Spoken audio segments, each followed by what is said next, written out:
When we think of India's history, our minds usually jump to the British Raj, or maybe the Mughal Empire. But that's kind of like picking up a great novel and only reading the last few chapters. Today, we're going to rewind the clock way, way back to uncover a story of unbelievable wealth, mind-blowing innovation, and a global power you might not know existed. And that idea right there, that's really the heart of what we're talking about today. We're going to dive into the evidence for this, a history where ancient India wasn't just some player on the world stage, it was one of the brightest stars in the entire sky. So where do we even begin a story that big? Well, let's start at the foundation, literally, with their cities. And look, we're not just talking about a few old settlements.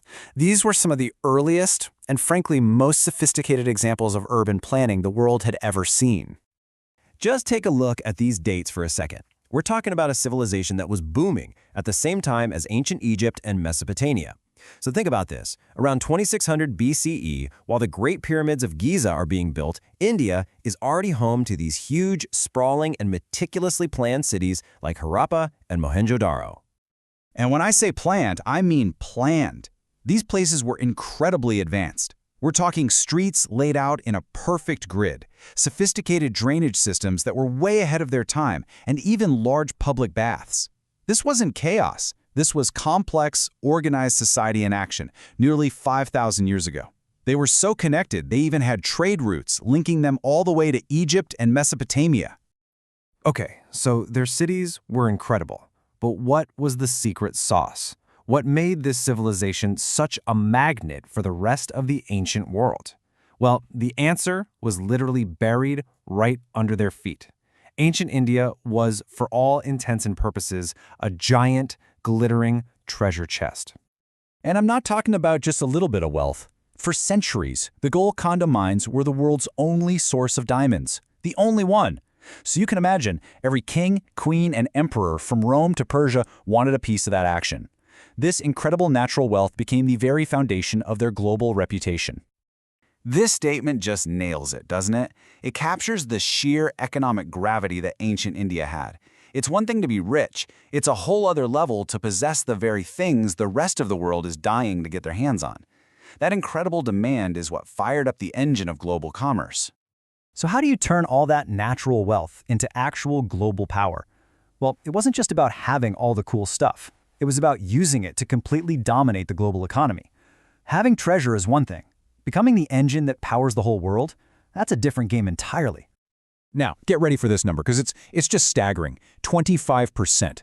For centuries, this one civilization accounted for a quarter of the entire planet's economic output. A quarter! Just to put that into perspective, no single country on Earth today even comes close to that level of dominance. And this chart just lays it out perfectly. Look at that comparison. Ancient India's economy wasn't just a little bigger, it was more than double the size of all of Europe's combined during that time. This was what a true economic superpower looked like. And how'd they do it? They weren't just shipping out raw materials. No, they were manufacturers. They were creating high-value, finished goods. World-famous textiles, legendary steel, spices, gems, you name it. In return, they were importing luxury goods and strategic things like powerful war horses. They were operating from a position of incredible economic strength. But here's where the story gets even more amazing. It wasn't just about gold and trade. Running parallel to all this economic might was an intellectual and scientific explosion that would literally change the course of human history. Let's just take one example, wood steel. This stuff was basically the carbon fiber of the ancient world.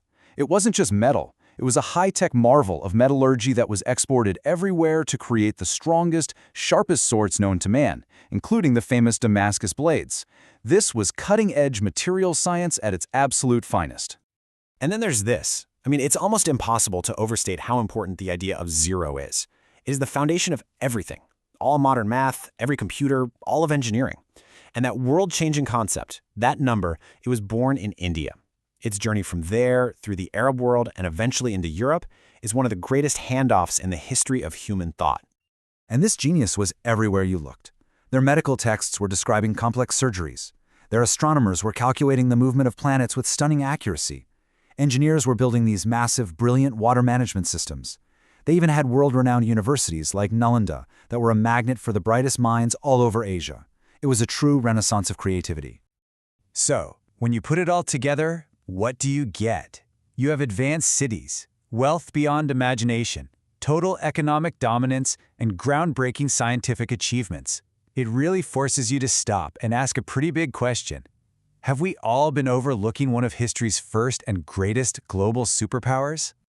Let's just recap those core pillars. You've got the immense material wealth, you've got the economic engine that was powering a quarter of the globe, you have the technological prowess that gave the world things like zero and high-tech steel, and you have this deep cultural and intellectual influence that spread across continents. I mean, those are the undeniable hallmarks of a truly great civilization. From the perfectly planned streets of Mohenjo-Daro to the brilliant minds that conceived of nothingness, of zero. The story of ancient India is just one of spectacular achievement. This was a civilization that didn't just exist, it led, it innovated, and it shone so brightly, leaving behind a legacy that, even today, we are only just beginning to fully appreciate.